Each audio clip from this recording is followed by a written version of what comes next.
हाँ आई बोल। सचिन, अरे कुठे आहेस तू? कितना वक्त हुआ? थोड़ा लेट होया निकलने में। मैंने अभी हाईवे क्रॉस ही किया है, पौड रोड पहुंच गया हूँ। आधे घंटे में पहुंच जाऊंगा। घाई नको करू, संभाल के आ। तू टेंशन नको घेऊ, स्टीव फोन मी। अच्छा कौन तू? क्यों मार रहे हो मुझे? कौन तुम? छोड़ो मुझे।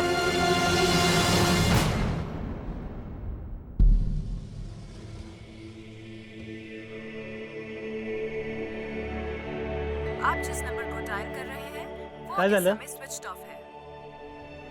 अरे क्यों परेशान हो रही हो? आ जाएगा वो। सचिन का फोन बंद आ रहा है।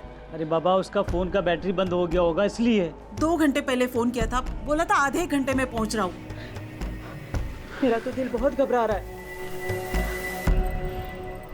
नमस्कार, आदाब। क्राइम पेट्रोल डायल 100 में आप सबका स्वागत है। हमारे जीवन का हर दिन जिंदगी की आपाधापी में कब निकल जाता है पता ही नहीं चलता। वक्त की सुई अपनी रफ्तार से आगे तो बढ़ती जाती है, लेकिन अपने पीछे कई बार कुछ ऐसे घाव छोड़ जाती है जो वक्त के साथ और गहरे हो जाते हैं। कहते हैं कि हर किसी को अपने अतीत को भुलाकर आज में जीना चाहिए और अपने कल के बारे में सोचना चाहिए, लेकिन अगर किसी का अतीत उसके आज में शामिल होकर उसके कल को बर्बाद कर दे तो। सुरेंद्र। हाँ कौन? सुरेंद्र। राजेंद्र? हाँ सुरेंद्र। काय झालं? वो सचिन नांदेड़ गया था एक डिलीवरी के लिए। हाँ अभी तक आया नहीं है। तू येतो का माझे बरोबर? हाँ शांत रहा तो मैं 1-2 मिनट में आ रहा हूँ। उसको चल के देखते हैं। बस शर्ट पहन के आ रहा हूँ मैं अभी। चलो। कोई जरूरत नहीं कहीं जाने की। आज दोस्त की याद आ गई। अरे नैना कब बस। हाँ दिमाग खराब होगा तुम्हारा। ये टाइम है इसे बात करने का। वैसे भी वो लोग टेंशन में है। हाँ काय झालं? माहिती आहे नाही रे, तो सचिन घरीच आला नाही। मर गया होगा ना तो अच्छा होगा।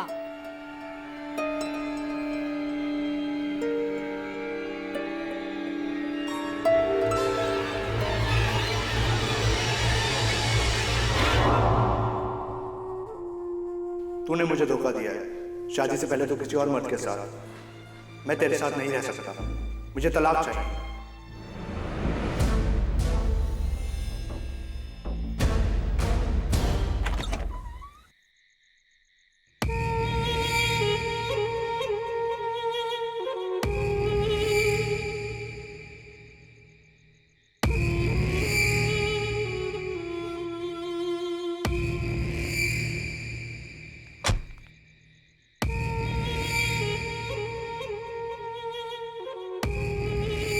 सचिन की काफी देर पहले फोन पर अपनी मां से बात हुई थी।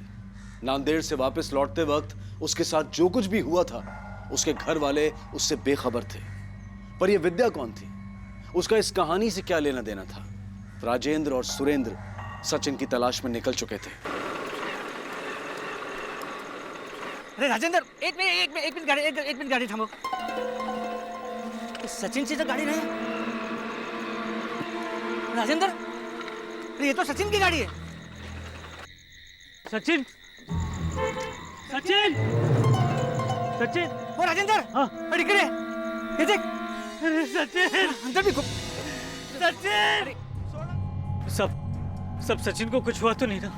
वो खून किसका है साहब? देखिए फिलहाल तो हमारे लिए कुछ कह पाना मुश्किल है, लेकिन गाड़ी पे लगा खून इस तरफ इशारा तो कर रहा है कि यहाँ जरूर कुछ गलत हुआ है। अब या तो ये खून सचिन का है या फिर सचिन ने किसी और को मारा होगा। वैसे ब्लड सैंपल की रिपोर्ट से पता चल जाएगा कि ये खून सचिन का है या किसी और। सचिन डिलीवरी देने कहाँ गया था? वो नांदेड़ के पानगिरी गांव में गया था। रेहान। हाँ, सांभाळून जा। हाँ? अब पहुंचला कि फोन कर। हाँ? सचिन को नांदेड़ से एक बहुत बड़ा ऑर्डर मिला था और ये ऑर्डर शादी के लिए था। जाते समय सचिन बहुत खुश था साहब। यहाँ पास में मोबाइल मिला है, स्विच ऑफ है। ये तो सचिन का फोन है साहब। हाँ सचिन का फोन है। शिंदे, सचिन के कॉल रिकॉर्ड निकालो और सचिन नांदेड़ में जिस आदमी को ऑर्डर देने गया था उसके बारे में पता लगाओ। हो सकता है ये ऑर्डर सचिन को फंसाने के लिए जानबूझकर दिया गया हो। सर, सचिन के पिता ने बताया कि ऑर्डर काफी बड़ा था। हो सकता है सचिन को इस ऑर्डर के लिए काफी पैसे मिले हों। पता लगाने की कोशिश करो कि जो कुछ भी हुआ उसके पीछे का मोटिव पैसा तो नहीं है। सर। राजेंद्र जी, आपके परिवार की या सचिन की किसी के साथ कोई दुश्मनी या कुछ कहासुनी? हाँ साहब, वो डिलीवरी के एक दिन पहले सचिन का डिलीवरी बॉय राम और छोटू से झगड़ा हुआ था साहब। सेठ ये अभी इस डिलीवरी में ज़्यादा पैसा लगेगा। ज़्यादा मतलब जितना आपने बोला था उतने में नहीं होगा अभी बस। अरे पहले तो कुछ बोला नहीं यार, और अब जब कल जाके डिलीवरी करनी है तो ज़्यादा पैसे मांग रहा है। रहने दे, मैं खुद डिलीवरी कर लूँगा। अच्छा, हम भी देखते हैं कैसे डिलीवरी करते हो तुम। उस समय तो मुझे ऐसा नहीं लगा था कि साहब सचिन के साथ वो लोग कुछ ऐसा करेंगे, लेकिन अब जब सचिन गायब है तो मुझे लग रहा है कि उन्होंने ही सचिन के साथ कुछ किया है। कहाँ रहते हैं राम और छोटू?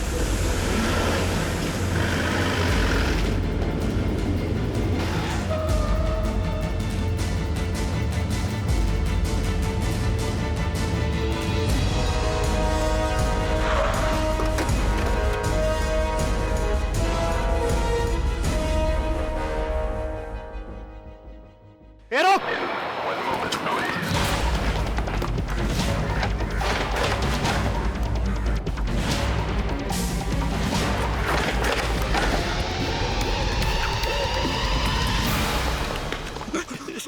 साहब हमने कुछ नहीं किया साहब। हमने कुछ नहीं किया साहब। सर ये रहा सचिन का कॉल रिकॉर्ड। सर मैंने सचिन का मोबाइल चेक किया।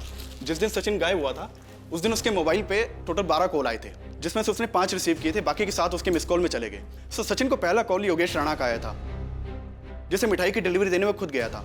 उसके बाद उसकी मंगेतर प्रीति और उसके एक दोस्त संतोष का कॉल आया था। आखिरी कॉल उसे उसकी माँ का आया था। सर इसके अलावा उसके मोबाइल पे कई बार एक लैंडलाइन से मिस कॉल आया है, जिसे उसने सिर्फ एक बार रिसीव किया है। अब हमें ये पता करना होगा कि सचिन की इन सब लोगों से क्या बातचीत हुई थी। शायद कोई क्लू मिले। ये राम और छोटू ने मुंह खोला? जी अभी तक नहीं सर, लेकिन पीएसआई साहब उनसे पूछताछ कर रहे हैं।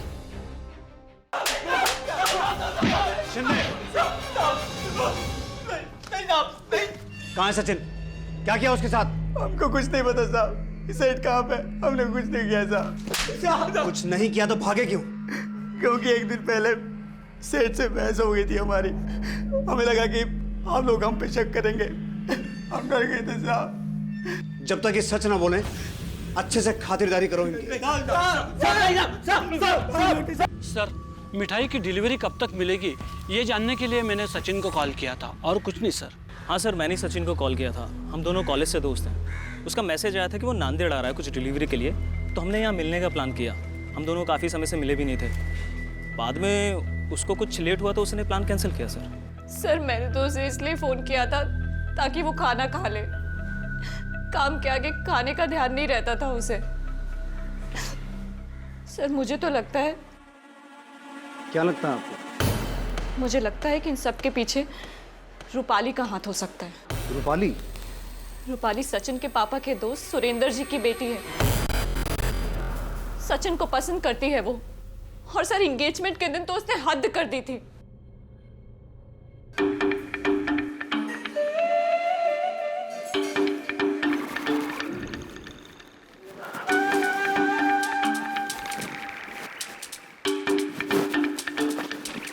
तुम यहाँ क्या कर रही हो? क्यों? मेरी जगह तो यही है ना, इस कमरे में बस मैं और तुम। निकल जाओ यहाँ से, जाओ। ऐसा क्या उस प्रीति में जो मुझ में नहीं है? पागल हो गई हो क्या? हाँ, तुम्हारे प्यार में। नहीं, छोड़ दो प्लीज, छोड़ दो प्लीज, प्लीज ऐसा मत करो, प्लीज छोड़ दो मुझे, प्लीज प्लीज छोड़ दो।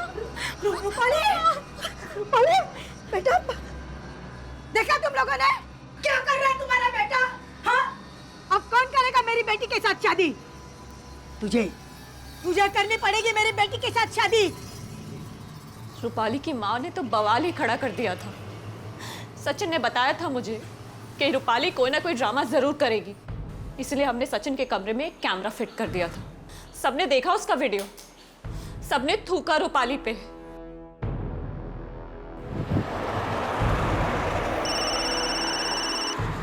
हेलो सर, राम और छोटू कुछ बताना चाहते हैं।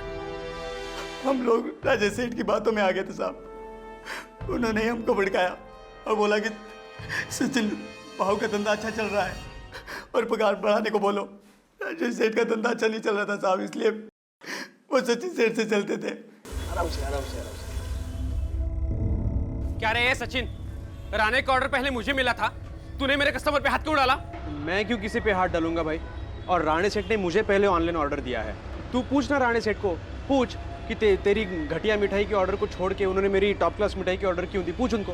अरे धंधे में आके 2 दिन नहीं हुए तुझे और हवा में उड़ने लगा है तू। ऑनलाइन खेलेगा मेरे साथ तू? अभी इंजीनियर है ना तू, वहीं जाके खेलना ये सब। यहाँ मेरा धंधा क्यों चौपट कर रहा है तू? देख राजेश, ये तीखा तेवर ना मिठाई बेचने वाले को सूट नहीं करता। तू भी शुरू करना ऑनलाइन बिजनेस, तुझे किसने रोका है? देख मला खूप उशीर होतोय, बहुत बड़ी ऑर्डर है, मुझे काम करने दे। देखता हूँ मैं अब तुझे। राजेश सेठ ने हमको भड़काया कि हम ज्यादा पैसे की डिमांड करें। हम उनकी बातों में आगे साहब, लेकिन सचिन सेठ ने हमको नौकरी से निकाल दिया साहब। बस इतनी सी बात है साहब। फिलहाल इन दोनों को जाने दो, लेकिन नजर रखना। सर शिंदे, सचिन के कॉल लॉग में जो लैंडलाइन से मिस कॉल्स थे उसके बारे में कुछ पता चला? हाँ सर, वो कॉल्स किसी पीसीओ से किए गए थे, लेकिन किसने किए वो आइडेंटिफाई नहीं हो पाया। लेकिन शिंदे, इस केस को क्रैक करने के लिए हमें कोई ना कोई लीड तो चाहिए। राम और छोटू के हिसाब से राजेश सचिन से जलता था, और वहीं दूसरी तरफ राजेश की बहन रूपाली किसी भी तरीके सचिन को हासिल करना चाहती थी। इस हिसाब से इन दोनों भाई बहन के पास मोटिव तो है सचिन को किडनैप करने का। कहीं सारे कांड में इन दोनों का हाथ तो नहीं है? हाँ सर, मैंने सचिन को धमकी जरूर दी थी और हम दोनों में थोड़ी गर्मागर्मी भी हुई थी, लेकिन इसका मतलब ये नहीं है सर कि इतनी छोटी सी बात के लिए मैं उसका किडनैप कर लूँ। सर वो बेंगलोर में इंजीनियर था, वहीं जाके नौकरी करता। मुझे तो लगा था इसके पापा भी दुकान बंद करके उसी के पास चले जाएंगे, लेकिन उल्टा वो यहाँ आया और वो ऑनलाइन करके पूरे कस्टमर खींच लिए और मेरा धंधा चौपट कर दिया सर। इसीलिए मैंने उसका धंधा चौपट करने के लिए राम और छोटू को उकसाया। लेकिन आई शपथ, खरं सांगतो सर, मैंने उसका किडनैप नहीं किया है। जी सर, मैं सचिन को बहुत पसंद करती थी, पर पता नहीं उसे उस प्रीति में क्या दिखता था जो सचिन ने उससे एंगेजमेंट कर ली।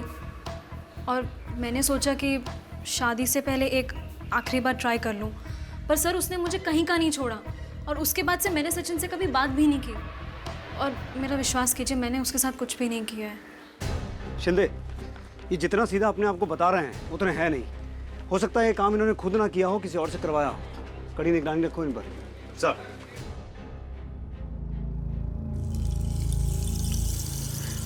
हमारा सचिन मिल जाएगा ना?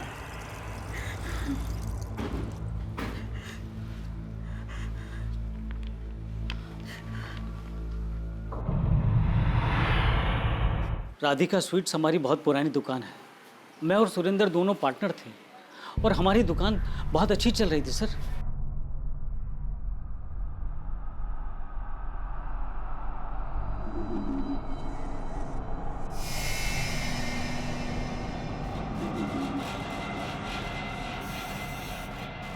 सब कुछ अच्छा चल रहा था सर, लेकिन सुरेंद्र की बीवी नैना के भड़काने के बाद सुरेंद्र ने अपना हिस्सा अलग कर लिया और हमारी दुकान के पास एक नई दुकान खोली, न्यू राधिका स्वीट्स के नाम से। लेकिन उनकी दुकान चली नहीं। इसके बाद सुरेंद्र की बीवी हमसे जलने लगी और उसने अपने लड़के को मेरे लड़के के खिलाफ भड़काया और वो उसका दुश्मन बन गया।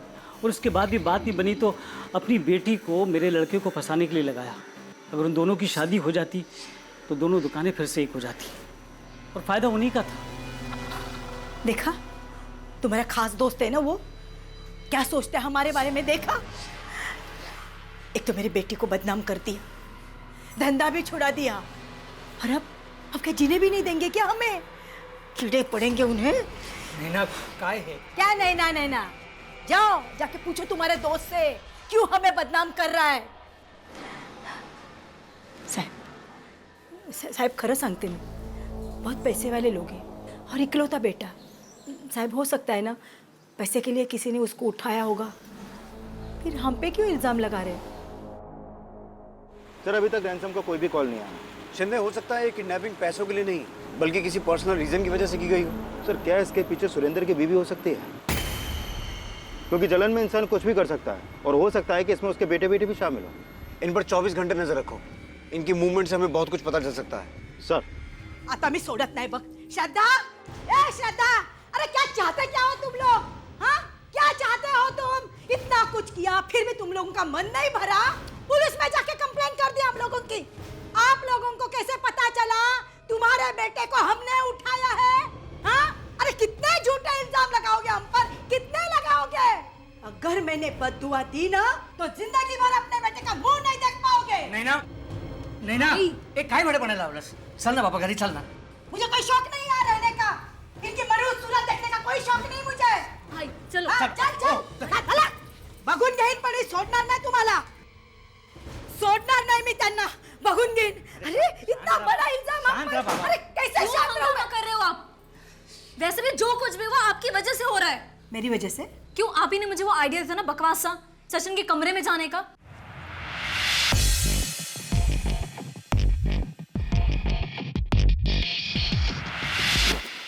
मतलब नैना तुम? हाँ, मैंने ही दिया। तो क्या करती? हाथ पे हाथ धरे बैठी रहती और मैंने कोई गलत काम नहीं किया। अगर रूपाली की शादी सचिन से हो जाती ना तो फायदा हमारा ही होता। नैना! अगर दोबारा मेरे पे हाथ उठाया ना तो हाथ काट दूंगी।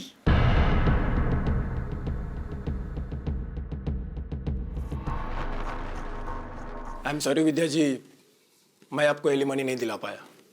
केस पूरी तरह से उनके फेवर में था।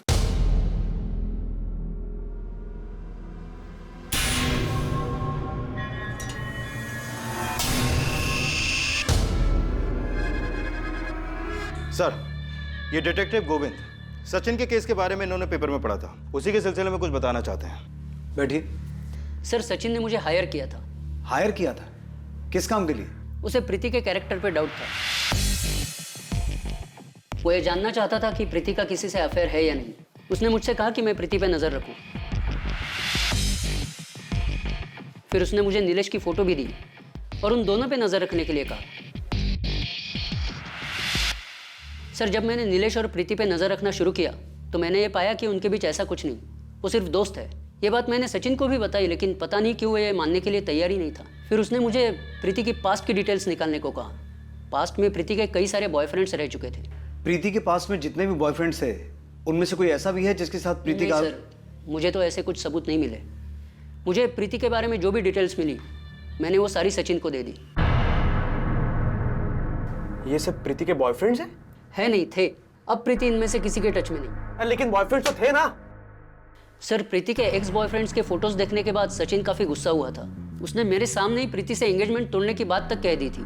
उसे लेकर प्रीति का भाई उत्कर्ष सचिन से काफी नाराज हुआ था। सर, सचिन ने मुझसे कहा कि मैं एंगेजमेंट तोड़ दूं, वरना वो सबको मेरा पास बता देगा। सर, ये एक अरेंज मैरिज थी। उसको मैंने कहा कि ये प्रीति के जो भी रिलेशनशिप्स थे वो एंगेजमेंट के पहले के थे और हर एक इंसान का एक पास्ट होता है। मैंने उसे समझाया कि उसका भी कोई एक पास्ट होगा। अच्छा, तो कहीं इसी वजह से तुम दोनों ने उसके साथ कुछ? नहीं सर, हम लोगों ने कुछ नहीं किया। हम लोग इज्जतदार घर के लोग हैं। हम तो यही सोच रहे थे कि इसके बारे में घर में बात करने से पहले हम सचिन से एक बार और बात करते हैं, लेकिन इसी बीच हमें सचिन के गायब होने की खबर आ गई। तो तुमने उस दिन झूठ क्यों बोला था? सर, मैं डर गई थी क्योंकि हमारे बीच जो हुआ वो हमारे परिवार वालों को नहीं पता था। मैंने तो उसे इसलिए कॉल किया था ताकि वो एंगेजमेंट ना तोड़े, लेकिन उसने मेरी सुनी ही नहीं। मैं अपने परिवार को क्या जवाब देती सर? शिंदे, एक बात नोटिस करने वाली है। सचिन के इतने सारे दुश्मन हैं और सबके पास अपना अपना एक मोटिव है सचिन को किडनैप करने का। हाँ सर, लेकिन राम और छोटू पर नजर बनाए रखी है। वो लोग अभी एक कंस्ट्रक्शन कंपनी में काम कर रहे हैं और उनके अकाउंट में सिर्फ 30,000 रुपए जो उनकी सेविंग है। और ये रूपाली, वो भी बदनामी के बाद मोहल्ले में कम निकलती है, तो सचिन के गायब होने में इसका हाथ भी नहीं लग रहा। और राजेश पर नजर बनाए रखने के लिए हमने अपना एक कांस्टेबल तैनात किया है, लेकिन अभी इसके खिलाफ कोई सबूत नहीं मिला सर। अब बचे प्रीति और उत्कर्ष। इन दोनों का मोटिव भी स्ट्रांग है क्योंकि सचिन ने प्रीति के साथ अपनी एंगेजमेंट को तोड़कर शादी को बीच में लटका दिया था। सर, कहीं ऐसा तो नहीं कि इन्होंने बदनामी से बचने के लिए सचिन को गायब किया हो? फिलहाल हमारे प्राइम सस्पेक्ट ये दोनों ही हैं। इन दोनों पर भी नजर रखो। सर, प्रीति के कॉल रिकॉर्ड से नीलेश का नंबर मिल गया है। नंबर बेंगलोर का है। बैंगलोर? जी सर। ये सचिन भी पहले बैंगलोर में जॉब करता था ना? कहीं नीलेश, सचिन और प्रीति के तार बैंगलोर से तो नहीं जुड़े हैं? सचिन को आखिर क्यों किसी ने इस तरह से बंदी बनाकर रखा था, और जो लड़की उसके साथ कमरे में बंद थी आखिर वो कौन थी? इस केस में पुलिस को अब तक ये समझ में नहीं आ रहा था कि सचिन की किडनैपिंग कौन कर सकता है और क्यों। और उसी दौरान बैंगलोर में सचिन के पुराने दफ्तर से पुलिस को कुछ ऐसी बातें पता चली जिससे उनका नजरिया ही बदल गया। सर, सचिन हमारे ही ऑफिस में काम करता था। तो सचिन ने यहाँ से जॉब छोड़ी क्यों? छोड़ी नहीं सर, हमें उसे निकालना पड़ा। निकालना पड़ा? क्यों? सर एक्चुअली सचिन का हमारे ऑफिस में काम करने वाली फीमेल स्टाफ के प्रति बर्ताव ठीक नहीं था। सर हमारे ऑफिस में काम करने वाली फीमेल स्टाफ ने उसके अगेंस्ट में कंप्लेंट की थी। जब हमने इंटरनल इंक्वायरी की तो हमें पता लगा कि ये बात सही है, इसीलिए हमें सचिन को निकालना पड़ा।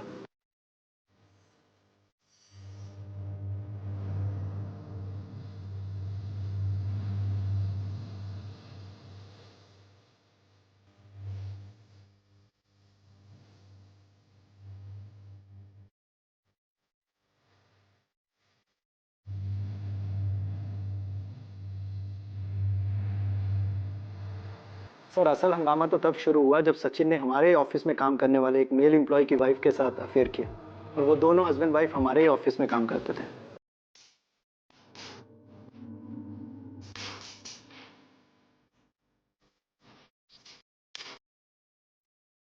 Sachin!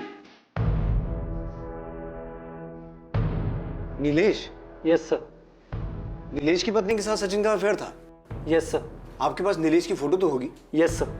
Just a minute sir. Shinde, वो फोटो देना जो उस डिटेक्टिव ने दी थी। सर। सर नीलेश।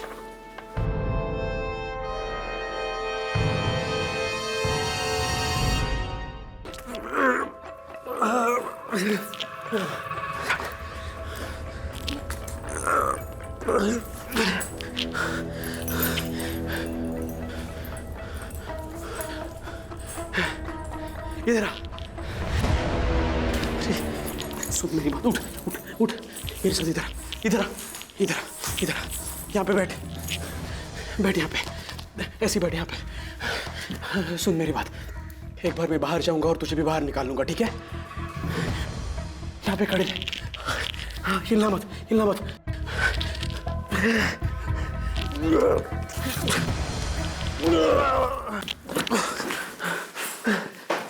क्यों गिराया?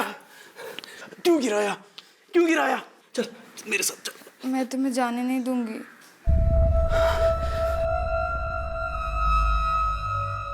सचिन के बारे में कुछ ऐसे खुलासे हुए थे जिसके बारे में उसे जानने वाले सोच भी नहीं सकते थे। जहां सचिन को कैद करके रखा गया था, वो वहां से निकलने की भरपूर कोशिश कर रहा था। और जो लड़की उसके साथ कैद में थी, क्या वो सचिन को जानती थी?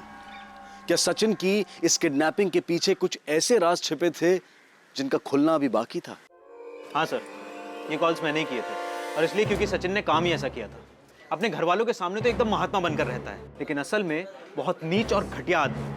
सर मैंने उसे अपना दोस्त समझा था, लेकिन उसने मेरी बीवी के साथ ही अफेयर कर लिया, जिसके बाद मेरा डिवोर्स हो गया। लेकिन तुमने अभी तक ये नहीं बताया कि तुम सचिन को इतने कॉल्स क्यों करते थे? तसल्ली मिलती थी सर। जब जब मुझे ये बात याद आती थी कि उसकी वजह से मेरा डिवोर्स हुआ है, तब तब मैं उसे फ़ोन करके गाली देता था। और जब उसने मेरा फ़ोन उठाना बंद कर दिया, तो मैं दूसरे नंबर से उसे कॉल करने लगा। अच्छा लगता था, 2 मिनट के लिए सही, लेकिन उसे कॉल करके गाली देने में तसल्ली मिलती थी सर। और प्रीति? प्रीति से क्यों मिलते थे? सर प्रीति तो बस एक मोहरा थी। मुझे सोशल मीडिया के जरिए पता चला कि वो प्रीति से शादी करने वाला है। मैंने प्रीति का पीछा करना शुरू किया और जल्द ही वो मेरी अच्छी दोस्त बन गई। फिर मैंने अपनी और प्रीति की मीटिंग की फ़ोटो सचिन को भेजी, लेकिन सर मैंने प्रीति के साथ कुछ गलत नहीं किया, और ना ही वो मेरे प्लान के बारे में जानती थी। मैं तो उसे सिर्फ एक मोहरे की तरह यूज़ कर रहा था, ताकि मैं सचिन को दुख पहुँचा सकूँ, उसे तकलीफ दे सकूँ। सर मैंने नीलेश का पूरा कॉल रिकॉर्ड क्रॉस चेक किया। कॉल रिकॉर्ड के हिसाब से तो वो क्लीन है, और बेंगलोर पुलिस को भी मैंने नीलेश पर नजर रखने के लिए बोल दिया है। शिंदे, इस सचिन का कैरेक्टर बड़ा अजीब निकला। एक ही वक्त पे दोहरी जिंदगी जी रहा था। एक तरफ तो अपनी मंगेतर प्रीति पे शक कर रहा था, और दूसरी तरफ अपने बहुत सारे अफेयर चला के बैठा था। जिस आदमी का अपनी दोस्त की बीवी के साथ चक्कर हो सकता है, सोचो उसने अपने पास्ट में क्या क्या गुल खिलाए होंगे। हो सकता है सचिन की किडनैपिंग का कनेक्शन उसके पास से हो। मुझे लगता है हमें सचिन के पास को अच्छे से खंगालना चाहिए, और इसकी शुरुआत उसके कॉलेज से करता है।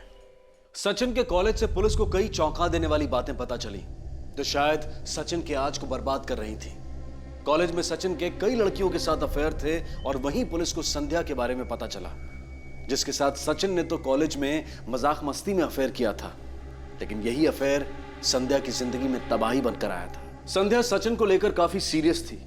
पुलिस ने संध्या के बारे में पूछताछ की तो उन्हें पता चला कि संध्या के पिता फूल बेचने का काम करते थे। सर दुकान लॉक्ड है।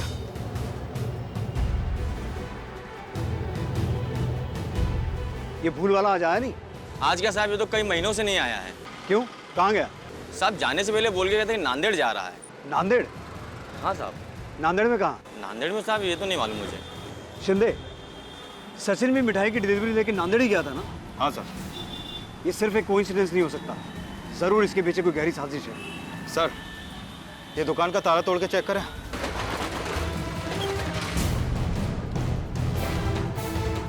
अच्छे से चेक करो, जल्दी। सर।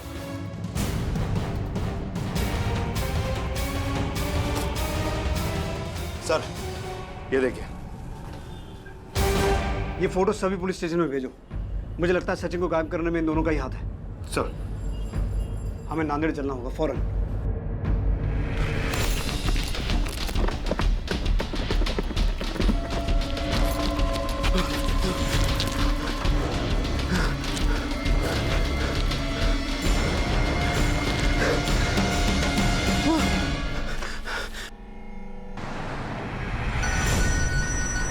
हेलो, सब इंस्पेक्टर विवेक शिंदे बोलते है क्या?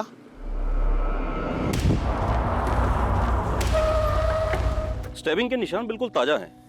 ऐसा लगता है कि मर्डर को ज्यादा वक्त नहीं हुआ है। आपके पुलिस स्टेशन से इसकी फोटो आई थी, तो इसीलिए हमने आपको फोन सूचित कर दिया।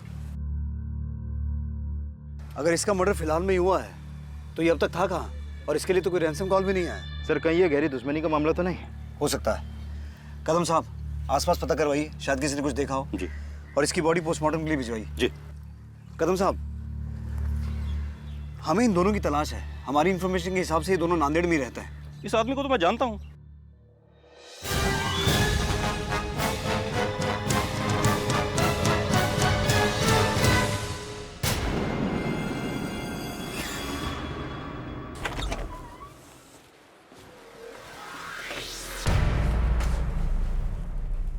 मैं जो कर रहा हूं तुम्हारे लिए कर रहा हूं।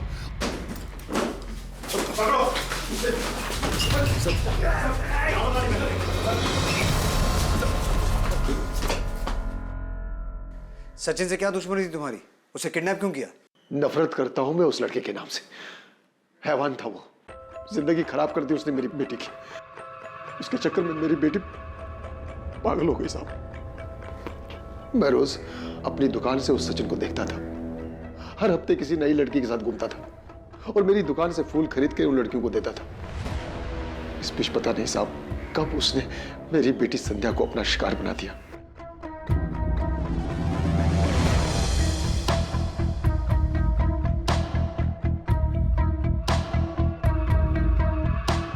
अरे काका, आप यहाँ फूल बेच रहे हो, वो आपकी इज्जत पे माला चढ़ा रहा है। क्या हुआ? जब हमें पता चला, हमने सचिन को धमकी दी, उसको मारा पीटा भी। सचिन तो संध्या से दूर हो गया, लेकिन संध्या उससे अलग होने के गम में डूबती चली गई। उसका मानसिक संतुलन बिगड़ गया। सचिन ने तो हमारी बेटी से मजाक मस्ती में ये रिश्ता रखा था, लेकिन मेरी बेटी इस रिश्ते को अपना सब कुछ मान चुकी थी।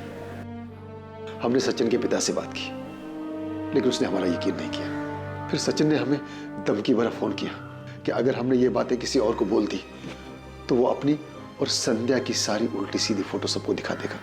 इसलिए हम चुप हो गए, लेकिन शायद भगवान को हमारी मजबूरी दिखी और वक्त की सुई वापस घूमकर अपनी जगह पहुंची।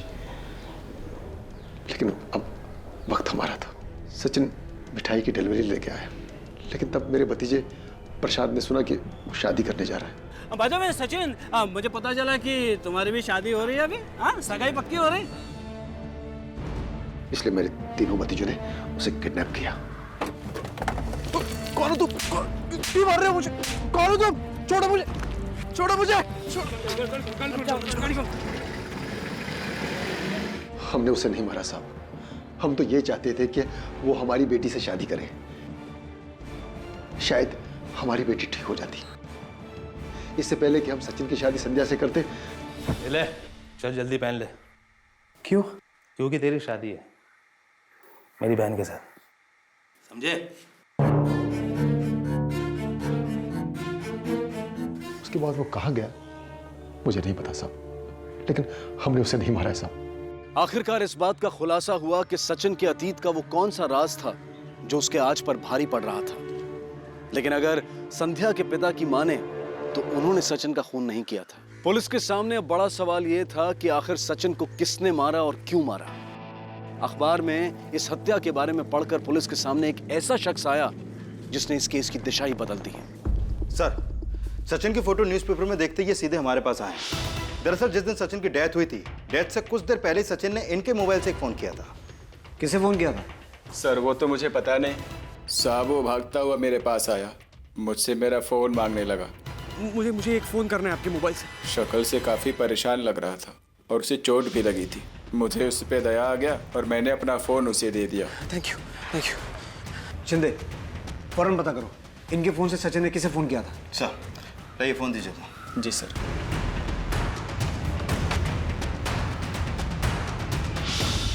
पुलिस, संतोष कहाँ है? वो तो यहाँ नहीं है सर।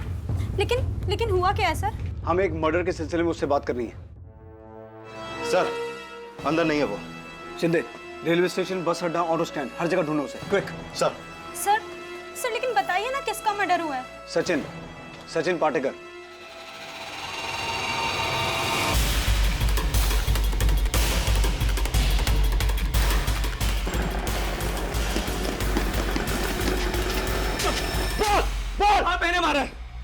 मैंने मारा सचिन को। क्यों मारा? सचिन मेरे भाई संतोष का दोस्त था। वो अक्सर भाई के साथ घर आता था। मुझे सचिन अच्छा लगता था और धीरे धीरे मुझे उससे प्यार हो गया। हालांकि मैं जानती थी कि उसका बहुत लड़कियों के साथ अफेयर है और उसने मुझे प्रॉमिस किया कि वो मेरे बाद किसी और लड़की के पास नहीं जाएगा। थोड़े ही दिन बाद उसने मुझे फिजिकल होने के लिए कहा। सर, मैं उसके प्यार में इतना पागल थी कि मुझे मना नहीं कर पाई। उसके बाद मैं प्रेग्नेंट हो गई। ये बात मैंने सचिन को बताई तो मुझे लगा वो मुझसे शादी कर लेगा, लेकिन वो तो मुझे छोड़ के चला गया। मैं बहुत डर गई थी सर, इसलिए मैंने चुपचाप अबॉर्शन करा लिया। ये बात मेरे अलावा कोई नहीं जानता था और फिर मेरी शादी हो गई। मेरे पति और सचिन एक ही कंपनी में काम करते थे। दोनों में अच्छी दोस्ती थी और सचिन को तो आदत थी अपने पुराने अफेयर्स के बारे में अपने दोस्तों के सामने डींगे हाँकने की। सचिन ने बिना जाने मेरे पति को मेरी प्रेगनेंसी की बात बता दी, जिससे नाराज़ होकर मेरे पति ने मुझसे डिवोर्स ले लिया और ये बात मैंने अपने भाई को बता दी। दिमाग खराब हो गया था मेरा जब मुझे ये पता चला। मैं उसे उसी दिन मार देना चाहता था जब वो नांदेड़ आया था। बाद में मुझे पता चला कि वो किडनैप हो गया है और एक दिन एक अननोन नंबर से उसने मुझे फ़ोन किया। हेलो संतोष, मैं सचिन बात कर रहा हूँ। यार मी आता नांदेडमध्ये बहुत बड़ी मुसीबत में हूँ यार। मैं मुझे किस लोगों ने किडनैप किया था। मैं पुलिस के पास नहीं जा सका क्योंकि सचिन फ़ोन पर अपनी जान की भीख मांग रहा था। मैं तो इसी इंतजार में था कि कब उस कुत्ते को तड़पा के मारूं, अपनी बहन की, अपने परिवार की इज्जत का बदला लूं।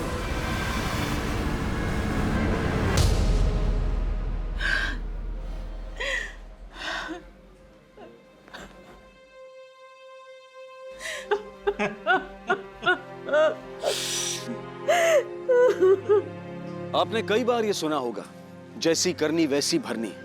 आज का ये केस इस कहावत को सच साबित करता है। आज सचिन तो जिंदा नहीं है, लेकिन उसकी वजह से न जाने कितनी जिंदगियां बर्बाद हो गई। भले ही सचिन का खून संतोष ने किया हो, पर राजेंद्र, संध्या, विद्या और शारदा, इन सब के विश्वास का खून सचिन ने कई बार किया था। सचिन के एक मजाक ने संध्या की जिंदगी बर्बाद कर दी। वो आज भी पूरी तरह से दिमागी तौर पर ठीक नहीं हो पाई है। जरूरत है कि हम अपने नजरिए को बदलें और रिश्तों की कदर करना सीखें। जिस दिन हमारा नजरिया बदलेगा, उस दिन हमारा देश बदलेगा।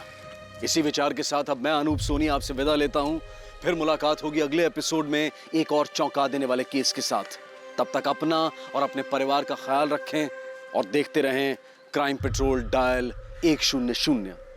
सबक एक को सीख हम सबको। जय हिंद।